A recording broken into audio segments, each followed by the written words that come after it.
Welcome back to the channel, everyone. We're going to be doing a quick comparison, and actually this is not going to be quick, it's going to be pretty thorough, between the Samsung Galaxy S20, which is the newest device from Samsung, against the Samsung Galaxy Note 8, which is a pretty old device. It's not extremely old, but is noticeably older than a lot of other devices in the market. And this phone, as you guys may know, it came out in 2017, and it was a pretty good phone. I still talk about it a lot on this channel. A lot of guys and girls like this phone, and rightfully so. I mean, it brought a lot to the table. It was kind of the first time we saw on a bigger phone besides the S8 and S8 Plus, where the bezels actually got shrunk down a little bit, and both phones look really good. Obviously the S20 looks a little bit better, but the biggest thing and differentiating factor between both phones would definitely be the price tag. So the Samsung Galaxy S20, as we know, is that $1,000 phone. It costs a ton of money even to today's standards, and rightfully so. I mean, it's a good phone. I mean, it has a lot going for it, but the Samsung Galaxy Note 8 you can actually pick up for about $270 on Amazon, which is a very cheap price to pay. It's still very capable. It has a lot going for it too. But as I've said before, in the market, it's not necessarily just down to these two phones. So, if you have a Galaxy Note 8,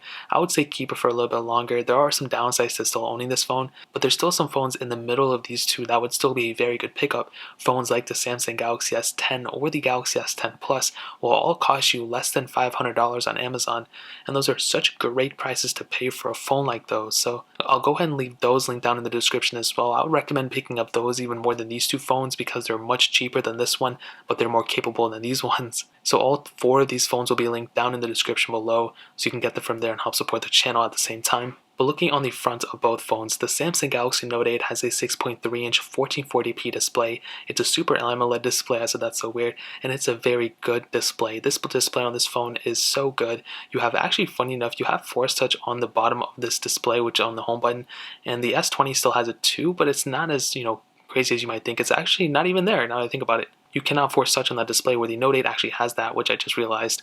And the display on the Note 8 is still very, very good. The colors pop. Because there's not that much bezel on the display, it definitely looks really good. But like I said, there's noticeable amount of display on the Note 8 compared to the S20. But it's still not a lot, especially if you're playing a game or something. If you're holding it like sideways like this, it still feels pretty good in the hand. And you have some places to rest your fingers at too, which is really nice. So between this display, I think it still looks really, really good in today's standards. Not a lot of bezel, but it still looks very, very good. Whereas on the Samsung Galaxy S20, it has that 6.2-inch dynamic AMOLED display. It's also a 1440p display, and it's such a nice panel. Really, between these, screen size inch-wise, they're about the same, but you can see how big of a phone the Note 8 is compared to the Samsung Galaxy S20. And the S20's display, I think, looks a little bit better. Samsung has a really weird way of putting their wallpapers on their phones because it makes the phone look weirdly weird and old. So hopefully Samsung puts better wallpapers on their devices. Last year's wallpapers were really good. This year's not so much. But the panel looks really nice. There's really not too much to hate on it. You have that home punch display in the center of the display, and what's really cool is that you have that ability to do 120Hz refresh rate on the Samsung Galaxy S20, where you don't have that on the Samsung Galaxy Note 8. And it's not a big deal. I don't really think a lot of people care about it, but you do have that ability on the Samsung Galaxy S20 where you don't have that on the Note 8. So in terms of the panel on the front, the Samsung Galaxy S20 definitely wins for sure. On the bottom, USB Type-C port on the Samsung Galaxy Note 8 and on the S20, but the Note 8 does have a headphone jack, which a lot of phones don't have nowadays, but you have that capability on the Note 8. You also have that S Pen capability on the Samsung Galaxy Note 8, which is a really cool feature. I'm not going to go too in-depth in this video because the S20 doesn't have any feature like that, but just know at the end of the day, the Samsung Galaxy Note 8 has that really cool features of having that S Pen. And on the back, you can see a little bit of a different setup on both. The Samsung Galaxy Note 8 has a dual camera setup, the Samsung Galaxy S20 has a triple camera setup, and above right here is the fingerprint sensor on the Note 8, which is really dumb. I don't know why they put it there. On the S20, it's in the display, which is really, really nice. In terms of everything else, though, they feel almost the same in the hand. One doesn't really feel more premium than the other one. When I'm holding them, when I'm pushing them, like nothing's creaking. They're both built very, very well. I will say, though, that at the end of the day, the Samsung Galaxy S20 does look like the more futuristic one, which is a given. I think you guys already know that. Both phones have IP certification. They also have a microSD card slot support, which is really awesome. A lot of phones in 2020 are taking that away, but both phones have that capability, including the Note 8, which is really, really nice. So in terms of the outside, that really pretty much covers it. Now hitting on the software, the Samsung Galaxy S20 started off with Android 10. It's on One UI 2 and it's going to be lasting there for a long time. It's going to be getting Android 11 and then Android 12, and most likely it's going to stop there unless Samsung wants to go and push some extra software versions on their phones, which I really don't think they're going to do. But we have that capability on the S20. On the Galaxy Note 8, it started off with Android 7.1.1 Nougat. We are able to get One UI on it, which is I guess kind of nice. So it's on Android Pie, but the software is already outdated, which really does suck. I mean, I think it was a pretty capable phone. It had a lot going for it. The specs and the power on this phone is still there. Like, it's still a very powerful phone in my opinion. But Samsung just cut the support on this phone too short. They should have pushed Android 10 on it, but you know, what are we gonna do? It's just kind of a dumb thing. But the Note 8 is already outdated. The sad thing is with both these phones, they're pretty hard to root in custom ROM. If you have the Snapdragon version, if you get the Exynos versions of both phones, then I'm sure it's a little bit easier. The S20 is pretty new, so there's probably not even a root out for it. But with the Note 8, there's a root out and a custom ROMs, I think, for the Exynos versions, but not for the Snapdragon versions, which does kind of suck. But at the end of the day, the Samsung Galaxy S20 is definitely going to outlast the Samsung Galaxy Note 8 in terms of just the software updates as a whole. So that pretty much covers that. Let's go ahead and hit on the performance, and I'll go ahead and tell you the specs of both phones that go from there. The Samsung Galaxy Note 8 has a Qualcomm Snapdragon 835 chipset, an octa-core CPU, an Adreno 540 GPU, and there's 3 different models of this phone: the 64, 128, 256 gig variants with 6 GB of RAM. With the Samsung Galaxy S20, has a Qualcomm Snapdragon 865 chipset, an octa-core CPU, and Adreno 650 GPU. There's only one model of the S20, the 128 gig model with 12 GB of RAM. So let's go ahead and see which one is the faster phone between both of these. Let's go ahead and clear out all the apps in the background, and these phones are already vibrating like crazy. Now they're all cleared out, let's go ahead and do something like the Play Store. 3, 2, 1. And you can see on the S20 it was just almost like instantaneous. It wasn't instantaneous, I won't hype it up that much, but it was much faster than the Note 8. And you can see by scrolling through, look how much smoother it is on the Samsung Galaxy S20, where it's kind of like really kind of slow here and there on the Note 8. And that's just the first app, and that's a big difference you'll see. That's pretty much sums up the whole entire comparison, to be honest. We can do like messages, for example. 3, 2, 1. Almost instantaneous on the Samsung Galaxy S20, a little bit slower on the Note 8. Phone, 3, 2, 1. Again, S20 so much faster, Note 8 noticeably slower. Facebook, 3, 2, 1. And look at that little difference. You saw how much faster it was on the S20.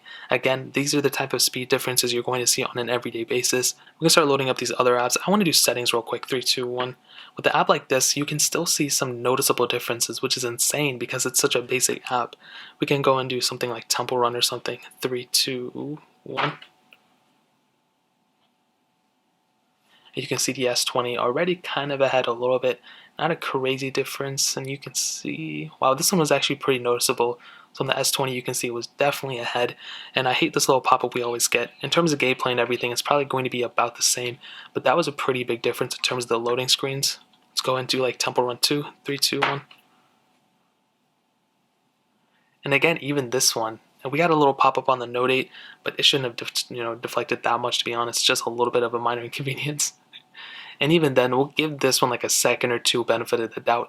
Even if that was the case, the S20 is still the faster one between them for sure. I'm curious to see the gameplay between them. And again, I hate the little noises these things bring, but it's whatever.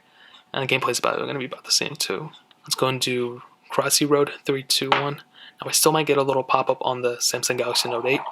Maybe not. Even then, look how big of a difference. In terms of getting into these panels, it was still noticeably faster on the S20 for sure. Let's go and end it off with Real Racing 3. 3, 2, 1. Now I did download both of these, so if one has to download or something like that, that's totally on that phone. I'm going to count that as just the way the phone is, because that's a problem. It doesn't seem like I'm going to run into an issue, which is good. S20 is already loaded. Then eventually on the Note 8 we get into it, and this is crazy, and both of these are going to be loud.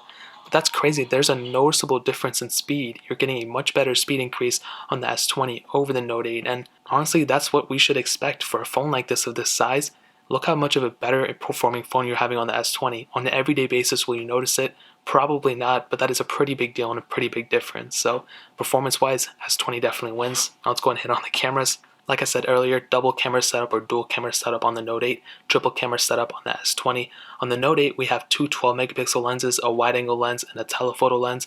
On the S20, 12 megapixel wide angle lens, 64 megapixel telephoto lens, then another 12 megapixel ultra wide sensor. And the Note 8 has a really good camera still in 2020. I think it's pretty capable. It brings a lot to the table. But what I will say is that the Samsung Galaxy S20 for sure takes the cake. It is a far better camera. Not only do you have that additional ultra wide sensor, but you just have better camera sensors in my opinion. But the cool thing is you actually have the ability to shoot 8K videos on the Samsung Galaxy S20, and you even have the ability to shoot 4K at 60 on this phone, where you can only do 4K at 30 on the Note 8. Is it a big deal? Probably not, but you do have that really cool capability on the S20. So for sure, I'll definitely say the Samsung Galaxy S20 will definitely win in terms of the camera department. Now, ending it off with the battery life, the Samsung Galaxy Note 8 has a 3300 mAh battery. The Samsung Galaxy S20 has a 4000 mAh battery. Both have wireless charging and everything like that, but the Samsung Galaxy S20 does have that really cool feature of reverse wireless charging. What I can tell you between both, the Samsung Galaxy S20 will have the better battery life for sure. The Note 8's battery life is still pretty decent. This one has been pretty good for me, even though the battery has probably degraded a lot. But even then, the Samsung Galaxy Note 8's battery is still pretty decent. Samsung Galaxy S20 definitely takes the cake though for sure. And to kind of sum up the video and to answer the question, bro, should you pick up the Note 8? Should you keep the Note 8? Should you get the S20? Whatever. Obviously, if you have all the money in the world, pick up the Galaxy S20. It's the far better phone. You're getting way cooler features, you know, the camera in the center and all that stuff. Better cameras, better battery. It's just a better phone overall. However, if you still have the Note 8, I would still kind of recommend keeping it just because it's there and it's really cheap. And these phone prices are going to go down a lot in the used market. So I'd probably be going, you know, recommending that way. But like I said, you still have those middle two phones, the Samsung Galaxy S20 and the Samsung Galaxy S10 Plus if you want to go that way. So the S10 and S10 Plus, I would recommend picking up those too. I mean, those are very cheap phones for the time being. You can pick all those up for less than $500, and I would highly recommend doing that. So all these phones will be linked down in the description below. You can get them from there and help support the channel at the same time, like I said. But that's pretty much it. If you guys have any other questions or anything, leave it down in the comment section below. Hit that like button, that would mean so much, but definitely hit that subscribe button. Every single subscriber that we get really does count, so it means so much if you guys could hit that. Also, check out the other links down in the description as well. My Twitter, my Instagram, my second channel. All those links are linked down below. I'd really appreciate it if you guys could check it out. More importantly, everything else, I love every single one of you guys. Hopefully I'll catch you guys in the next video. Peace out till then.